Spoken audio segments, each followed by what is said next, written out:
Good evening, I'm Anthony Robart. This is Crime Beat, the stories behind some of Canada's most high-profile homicides, told by the reporters who walk the beat every day. Tonight, a family searching for their daughter. Total disappearance. No texts, no anything. Her partner accused of murder. His story just does not stand up to scrutiny in any way at all. In the North American system, there's a phrase always I've heard, nobody, no crime. But in our system, it's not. Here's Crime Beat reporter Rumina Daya with Kimberlee Kasatkin. No body, no crime.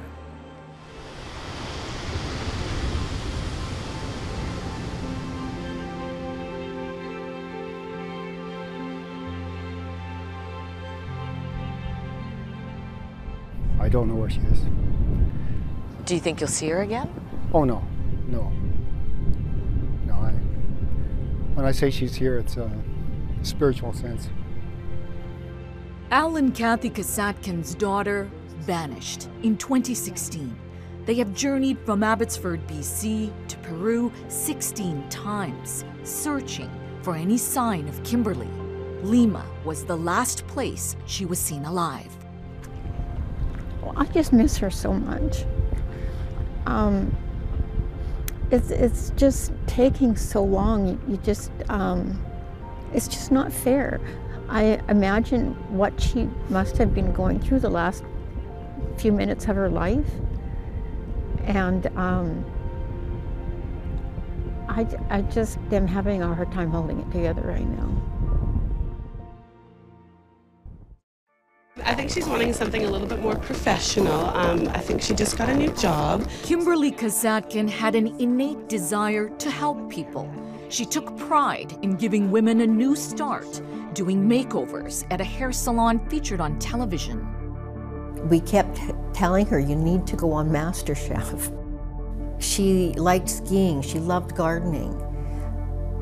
And, you know, she loved a good joke, and she loved to laugh. Kimberlee wanted to make a difference. She was drawn to Chinese medicine as a young woman growing up in Aldergrove. Her diaries capturing her ambitions. I'm gonna go to school to be a traditional Chinese medicinal doctor. Whoa, I truly feel that this is where I'm supposed to be. Wow, I'll be able to help a lot of people. Think of all the good. Kimberlee's dream to work in Africa, providing treatment for those who can't afford it. I'm so excited. I can't help but feel like this is so right. This is my life path. Nervous but excited, Kimberlee enters acupuncture school at Pacific Rim College on Vancouver Island in 2009. It's where she crosses paths with Christopher Franz Bataki, a Peruvian citizen. Our passion is so intense. I'm falling hard for him. That day that Christopher walked into my classroom and sat down in front of me, my whole life changed in an instant. What did you think of him? I thought he was a pompous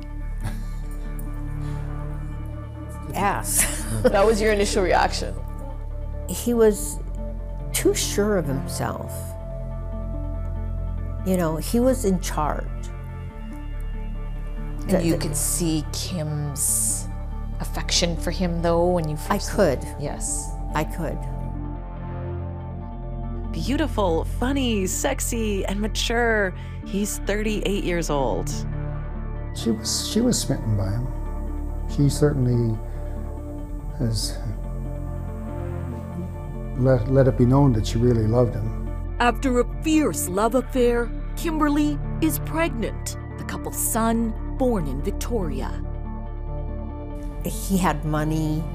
They could travel the world helping people together. I think it was a wonderful dream, but it wasn't a reality. Franz is expelled for plagiarism from the college where he was a student and teacher. The family packs up, embarking on a new life in Africa. Franz, who reportedly has a medical degree from Mexico, has connections with the UN.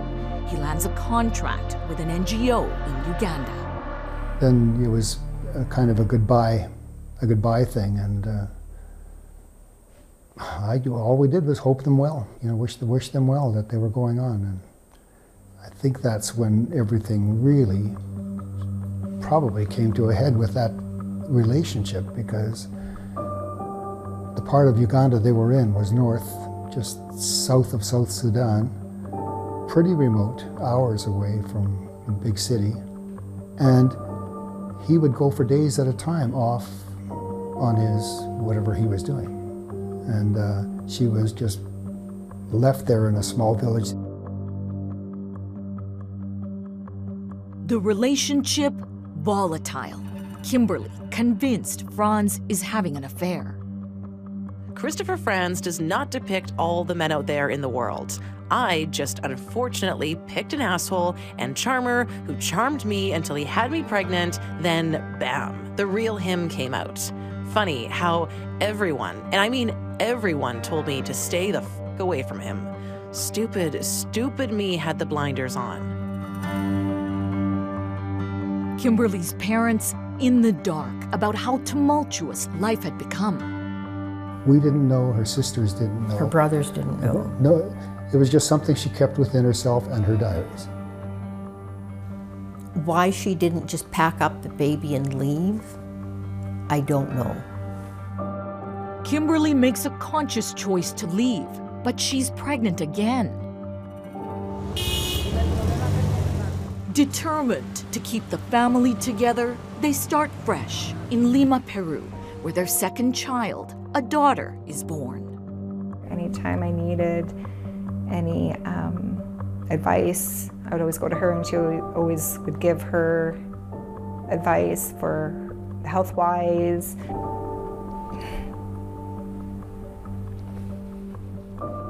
I've always been close to her. Nobody knew Kimberlee like Christina. With Kimberlee now settled in Peru, the sisters are in daily contact. It's now the fall of 2016. Kimberlee and Franz have been together for 7 years. Leading up to that day, nothing had made her upset or anything like that? No. Okay. No. November 26th, the sisters exchange several messages about a trip to the farmer's market and the catch of the day. They were going on a date. They were going out for dinner. They were going to go have sushi at some restaurant. Surveillance footage shows the couple returning home that evening, but it's the last time 41-year-old Kimberlee is seen alive. Christopher notified us that she's missing and asking, is she in Canada? And that was the start to suspicion. Coming up, why Kimberlee's family begins to suspect Franz isn't telling them the full story.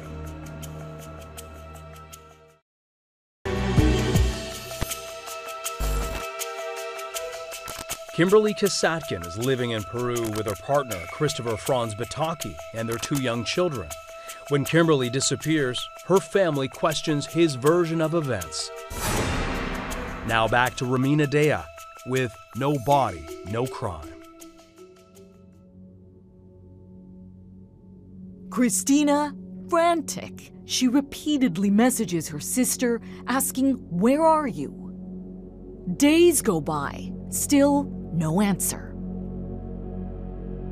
My parents called me, and then that's when my stepmom's like, well, Kim's missing. Chris says that Kim's missing. That was it. Nobody's heard from her since? No, total disappearance. No texts, no anything. Kimberlee's bank account untouched to this day. Immigration records show she never leaves the country. He thought that he could send us an email, didn't have the common courtesy to call us, sent an email that Kim has abandoned the family. That first email coming a week after Kimberlee vanished. And over the course of a day, his story kept changing. For more than a year and a half, Kimberlee's been thinking of leaving, says Franz in court documents translated from Spanish to English. One of these days, she was not going to be home once we returned from school, Franz tells the Kasatkins via email. She also told us she needed to be by herself. It was the only way she could function. She had to be one with nature. I can tell you both so many things the children and I have witnessed, seen, listened to from her in these past years that would surprise you. She took the passport and half of her clothes. She does not answer the phone. Did you believe that when you first heard that? Not for a second. Not for a second. Not with all the plans that she had. And she would never abandon her children. Court records reveal Franz calls Peruvian police, but not to report Kimberlee missing. He claims she abandoned the family, resulting in no investigation. With suspicion mounting, the Kasatkins filed their own missing persons report in Canada. She's very active on social media, and none of our family or friends of hers that we're aware of have had any contact with her since the evening of the 26th of November. We believe strongly that Kim's friends have had contact with her, that it was recent, maybe in November. Anything that they have could be useful to our assistance in this investigation. So if there are friends of Kim out there, they should make contact with the APD. Let us know when they last spoke. Let us know when they last posted on social media. Let us know when they last talked on the telephone. My gut reaction right away after reading it was that something bad has happened. Franz's email to the Kasatkins, a key piece of evidence for the Abbotsford major crime detective in charge of the investigation in Canada. I thought he was definitely withholding information or being economical with the truth. For safety reasons, the undercover officer cannot be identified because of his current unit. His story just does not stand up to scrutiny in any way at all. And also the timing of events, like it took him 6 days to send the email to the Kasatkins to say that she had, in his words, abandoned the family. The bulk of his email was his justification of why she would have left. And also there was the zero emotion in the email from him. I would think that someone whose wife, mother of his children, had just walked out on them would show some emotion or some disappointment. The detective contacts Interpol requesting an investigation into Kimberlee's disappearance, but nothing happens. There was a considerable delay there. I think there was 4 messages sent from Interpol in Ottawa to Interpol in Peru. Several weeks pass before Peruvian police launch a missing persons investigation, the heightened urgency prompting the Kasatkins to fly to Lima immediately. It's incredibly frustrating to watch this investigation unfold in another country that I can't assist with, or I'm not directly involved with it at all. I would, if I could, I would like to be, but that's obviously that's not possible. Hit my face. Here's my knee. He grabbed the back of my hair. Handfuls of hair, look, coming out. Kimberlee's family and friends horrified when shocking allegations of abuse surface on Peruvian television. I'm very angry. Bruises and hair loss and the petechia in her mouth. There were so many times that she was in my apartment just in tears, just incredibly upset. Rachel Foys, one of Kimberlee's best friends, lived below the couple. You know, I would describe their relationship as being very toxic. They'd had a lot of fights, and he'd said, well, you can leave anytime you want. The plane is there. You can go anytime you want back to Canada, but the children will stay here. She never would have left those kids. Never. And there's no way. There's no way. She stayed there for them. She put herself through all of that just to stay for her children. A history of conflict laid out in Kimberlee's own words. I'm scared. What if Christopher really hurts me bad one day? He dislikes me so much. He's annoyed by my every move. Sometimes chewing food pisses him off. He thinks that is going to stay here with him? Yeah, okay, over my dead body. And I mean that too. She wanted to get out. She did try and go to the Canadian Embassy for advice of what she could do because she felt so incredibly helpless. Looking for answers, we go to the Canadian Embassy while we're in Peru. We are told to stop filming. The head of security meets us outside. She was concerned for her safety. She was concerned for her children's safety. And after that, she vanished, that she didn't get the help she needed from her own country's embassy. Yeah. So we're trying to get somebody that can answer those questions for us. I'm going to get that contact for you. There's somebody that will relay the information that will talk to you about this. The Canadian Embassy in Lima refusing to answer specific questions, citing privacy. The investigation into Kimberlee's disappearance crawling along until a pivotal piece of evidence surfaces. I just kept saying, you know, we'll see her walk out of the building. She'll be carrying her bags. Maybe that's, and we'll give them the benefit of the doubt. But that part we never saw. We saw the package being dragged. So that was kind of set. I think I actually jumped up and I yelled and accused him right there. So, accused him of what? Murder. And that he was getting rid of the body. Up next, Franz maintains his innocence, providing a different explanation for what he was doing with the large bag. Christopher Franz Bataki maintains his partner Kimberlee Kasatkin abandoned him and their kids, that she took off. But new video footage challenges that version of events. We return now to Rumina Daya with No Body, No Crime. The stunning video shows Franz dragging a large mystery bag from the elevator to his vehicle in his underground parkade. It's a colossal break in the case. What did you think when you saw that footage? The first thing for me was my heart sank. Even though I had already suspected that this is what had occurred. Well, for us, it's not disappear. For us, she is being murdered. Julio Rodriguez, Kimberlee's lawyer, details chilling evidence.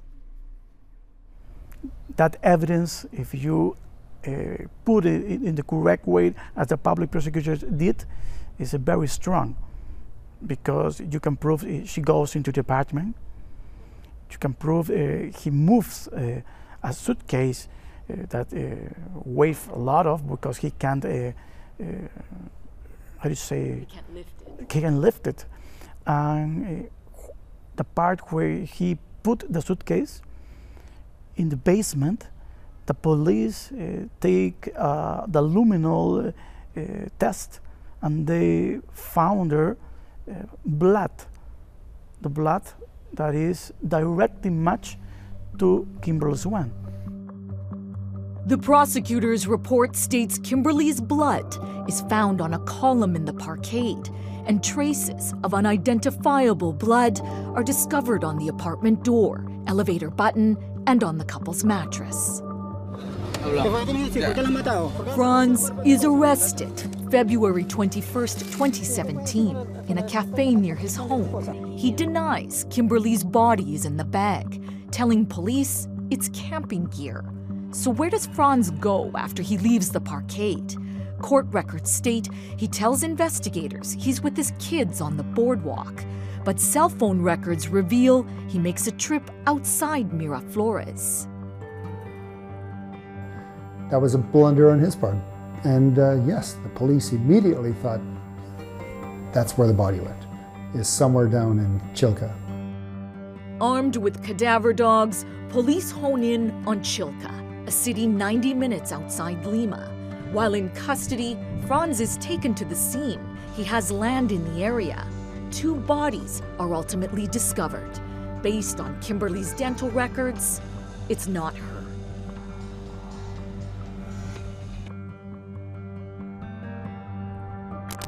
The case erupts in Peru, dominating national headlines. Christopher pasó así a ser investigado por el presunto delito de feminicidio.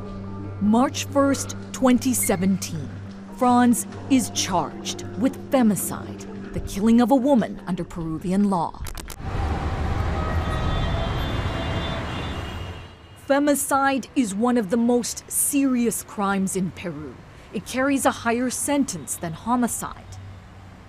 In the North American system, there's a phrase always I've been heard, no body, no crime. But in our system, it's not.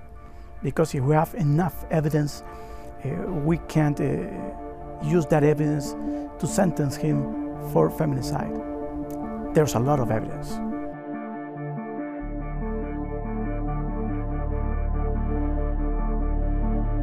One of the country's most respected news anchors weighs in on the case. Oh, it's not because she was Canadian. It's because the case itself, because of the evidence, because of a woman involved as a victim. No, because we have a lot of cases, and this is one more, and also the social situation of the family.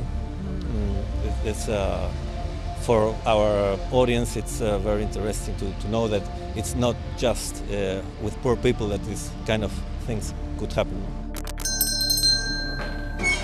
En Lima, en la sala de audiencia del juzgado permanente de Franz's first appearance broadcast live on the internet. Kimberlee's parents face to face with Franz in the courtroom. The Kasatkins struggling to understand what's happening because they don't speak Spanish. Franz unflinching as he watches the powerful evidence against him. He denies Kimberlee's body is in the bag. Defense making the case its camping gear. Se concluye de todo lo observado. It is concluded as observed that the package seen in a black bag should weigh more than 40 kilos.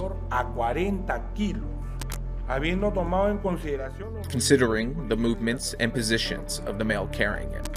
It could be 42, 45, 50, but not 90 or 80 as referred on the other expert's report. Mrs. Kimberlee, we know she was no less than 1.77 to 1.78 meters tall. And she was, we think, between 75 or 80 kilos in weight, based on her height. An absurd interpretation of the evidence, argues Kimberlee's lawyer. Here's why. While in custody, police get Franz to reenact the dragging of the bag caught on surveillance tape. Physical tests conclude a high probability of a body inside, weighing approximately 80 kilograms. ¿Cuánto pesa según Sodimac? A tent weighs between 18 to 21 kilos with or without screen. The lessons of experience tell us he wasn't carrying a tent, Your Honor. Of course the defense is trying to confuse you, Your Honor, saying the expert's report has insufficient proof. They say that the package is a tent and it's not that heavy.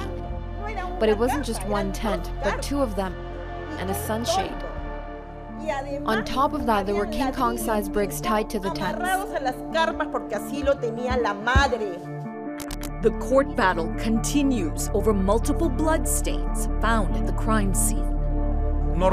There's no match with the apartment's door stain. There's no match with the 5th floor hallways. There's no match with the elevator buttons.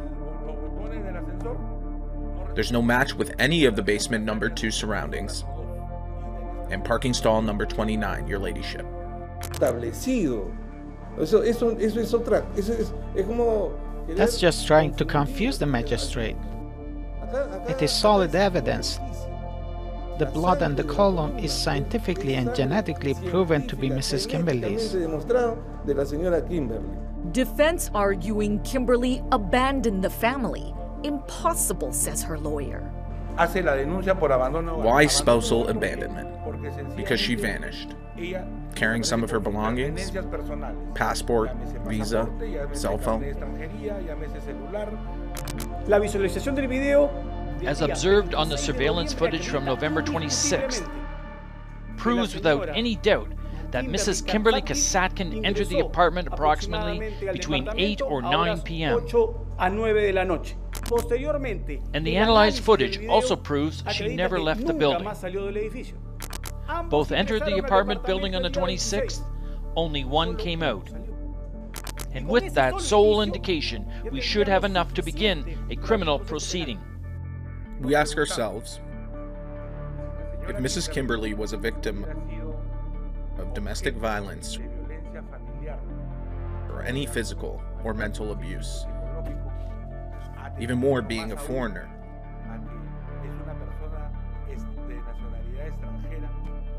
wouldn't she have reached out to police to file a record or a complaint about it against my client? There's no complaint about that, Your Ladyship. Here's the record from the Family Prosecution Office. Kimberlee Kasatkin didn't speak Spanish. If she didn't file a complaint, it is because she wasn't able to do it. Was there economic dependence? Without any doubt. Was there social dependence? Yes, without a doubt. Your Honor, what we have here is beyond the scope to begin a femicide criminal proceeding in offense of Mrs. Kimberlee Kasatkin. A dramatic moment unfolds next. The judge asks Franz if he has anything to say. Good afternoon.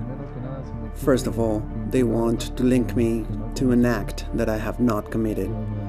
They want to imprison me, and at this moment, what are my children going to do? We have to be together. I feel and I know that Kimberlee is alive somewhere, and well, all three of us are together waiting for her. No, imagine they want to separate us. That can't happen. That doesn't seem fair. What happens if she comes back soon and I'm in prison? Who will the kids stay with? My mother works, my aunt works. With who will they be, other than with their dad waiting for their mom? And from what I've heard, these are indirect accusations and it's all very confusing. And it is a very difficult time, and I find it unfair. What they want to impute on me. Thank you. I resolve, declare founded, the requirement of preventive detention. In the end, the judge rules to detain Franz, pending a trial on one count of femicide, the accused considered a flight risk.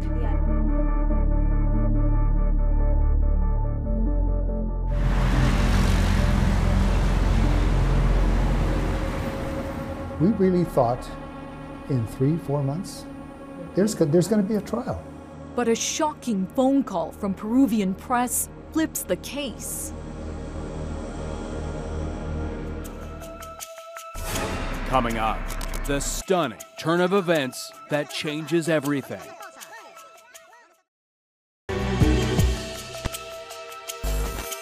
Christopher Franz Bataki is in custody, charged with murdering his partner Kimberlee. Her family could never have predicted what happens next. Now back to Rumina Daya with No Body, No Crime. The Kasatkins astonished when Peruvian press break the news Franz is a free man. I was blindsided. We were living in Chilliwack at the time, and we got a phone call from the press. Despite the scale of evidence resulting in 2 judges denying Franz's release, a 3rd judge in another jurisdiction lets him go on habeas corpus in June 2018, citing insufficient grounds for detention. It's amazing to understand what was in the mind of the judge deciding to release someone that is very, very, risk for the procedure. He is planned, strategic, self-centered, deceptive, and cunning. This is how Franz is described in the police forensic psychology report. It goes on to state the accused is a cynic and manipulator, highly distrustful, sensitive, and confrontational in the presence of what he perceives as a threat. Franz's reaction to Kimberlee's disappearance, he seems cold and unaffected, the experts conclude.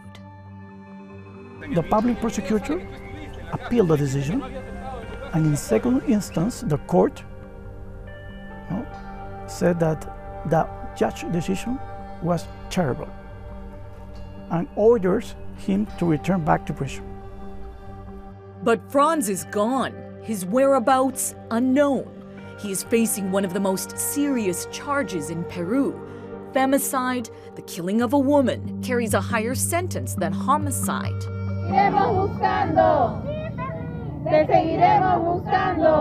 Kimberlee, now a face in the fight for gender justice. Every woman has a story, so we don't have any Jane Does here. In Ni No Menos, anyone, nobody is anonymous. Women's rights activists with Ni Una Menos, meaning not one less, demanding a fair trial for Kimberlee. Presente! A woman is killed every 3 days on average in Peru. Kimberlee, one of thousands activists march for. Femicide is a unique charge in the Peruvian criminal code. Very different than Canada, where murder is murder. It's gender neutral. Una sociedad no puede denominarse democrática. A society can be democratic if we don't respect women, and our justice system has to answer this standard. Supreme Court Justice Elvia Barrios Alvarado is unable to weigh in on Franz's case because it's before the court. The judge, who is also president of the Gender Justice Commission, says in general, women are being killed because of sexist beliefs.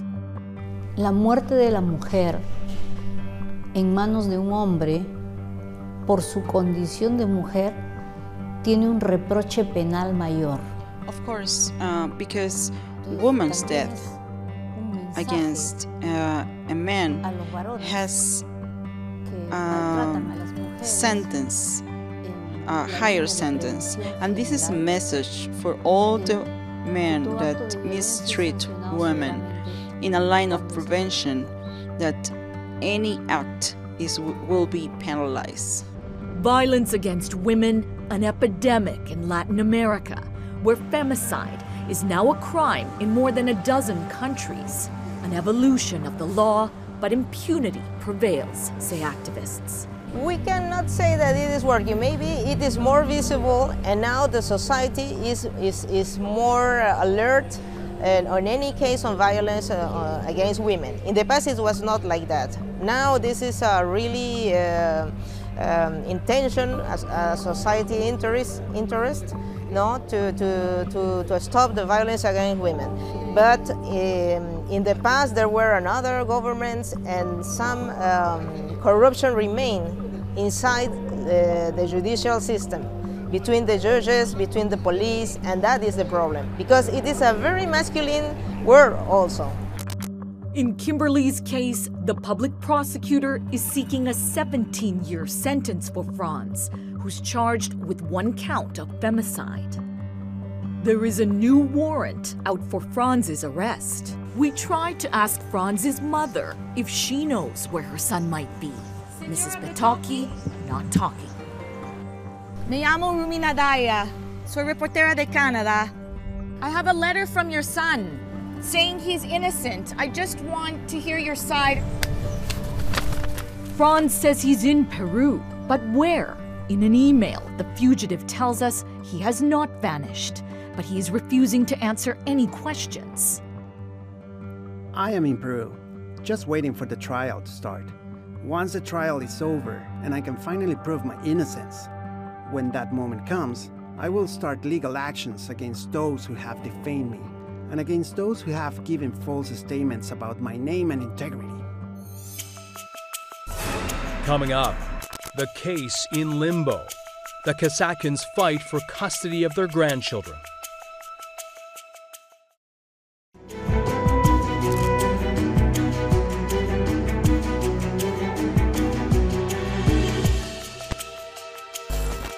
Welcome back to Crime Beat.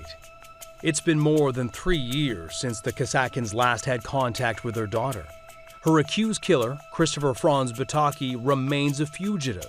He maintains his innocence. We return to Rumina Daya with the conclusion of no body, no crime. Franz is one of Peru's top 10 most wanted. The price on his head, 20,000 soles, for any information leading to his capture. It works out to about 8,000 Canadian dollars, more than a year's salary for the average Peruvian. A criminal trial, impossible until Franz is found. Peru doesn't have a justice system. It has a legal system, but there is no justice system there. Why isn't there any movement in this case? And certainly we've been told that the only time something happens is if we come to Peru. While we're gone, everything just stagnates. So it was kind of important to go on a regular basis and prod people and ask questions and trigger this and see where things are going. And a criminal trial, have you given up on that? I think the way I look at Christopher, I hope he has to hide until he's 90 years old from the law and just live with that idea that he's always a fugitive. The Kasatkins have gone to extremes in their hunt for Kimberlee, even risking their lives, cutting deals with extortionists who claim they know where she's buried. $50,000, they revealed the body, the location. I think we got them down to, talked them down to $5,000, and he would put a $2,000 deposit, pending a small piece of evidence. So you're negotiating with extortionists? Yes. Well, that's what it's come down to. That's what it came down to, yes. We're kind of desperate. But we didn't want to, 10 years later, saying, second guess ourselves. Maybe we should have. Maybe it really was Kim. I would love to have the body found. That would maybe really reopen everything, but yes, it would be nice to have her come home and properly here, as opposed to some strange valley in Peru where nobody knows, and some archaeologists may find the bones someday. Powerless to assist, Canadian investigators watch from afar, waiting for Peruvian police to arrest Franz. What I hope is that hopefully the Kasatkins, they get their day in court and the evidence is presented in front of a judge fairly, and the outcome is what it is after that. But I think the Kasatkins at least deserve that, because I know that they've tried so hard to move this forward, and they've had many roadblocks along the way. I would just like to see them get some form of closure to this. And I saw my reflection in the snow-covered hills. No body, no death certificate, but it's time to put Kimberlee to rest. The family moving forward with a service in September 2019. We all miss her. Sorry she's gone, but let's celebrate her life as it was. At the age of 41 is never a good time to have a life end. There could have been so much more. She never knew when her aunt Beverly Moser passed away. She never knew when her grandmother Maxine Moser passed away. They all outlived her. And sadly, she never knew that she was about to become a grandmother. She never looked upon her grandson Kessler, who's here today. Why do we need to have her body? Like, it's the spirit, and you're celebrating their life, right? Like, just because you don't have the body doesn't mean that they still don't deserve to have a celebration of their life. It was like a huge weight, and it lifted a large portion of the weight. Having a celebration of life for Kim. Some people agreed with it, some didn't, because there's no body. But I know Kim is not with us anymore. We know. And I feel so much better having gotten through that and celebrated her life. Now we're not worrying about any of the rest of it, like what is the next step we take concerning Kim. It's been taken. It wasn't an easy decision, but hope is fading. The focus now, Kimberlee's legacy, her children, who are living with the accused killer's mother in Lima, the Kasatkins' only contact with their grandchildren in court. They have been told, pretend you don't know them, don't look at them, don't approach them, don't talk to them.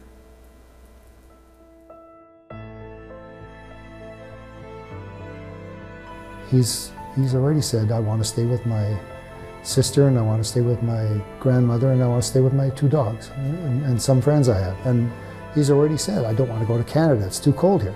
It's snow all the time. Yeah. So he doesn't want to live here. And how do you feel hearing that from him? I just feel a little bit brainwashed, that's all. It's not him. It's someone else putting the words in his mouth. Kimberlee's parents fully aware the court battle could take years. They sold their house and are exhausting retirement savings to finance their fight for custody.